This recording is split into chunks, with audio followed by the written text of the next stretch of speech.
Spicy baby corn बनवण्यासाठी corn उकडून घेऊ आपण. थोडंसं मीठ टाकू. 3-4 मिनिटं शिजून घ्यायचे आहे.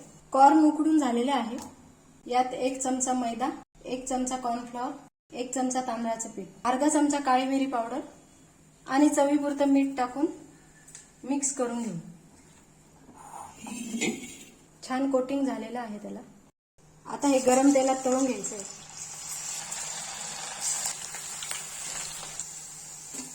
तेलामध्ये उभा कट केलेला कांदा, 2 उभ्या कट केलेल्या मिरच्या, आता 1 चमचा शेजवान चटणी टाकू, अर्धा चमचा काळी मिरी पावडर, शेजवान सॉस, मैद्याची पेस्ट, चिमूटभर मीठ, तळलेले बेबीकॉर्न टाकून घेऊ.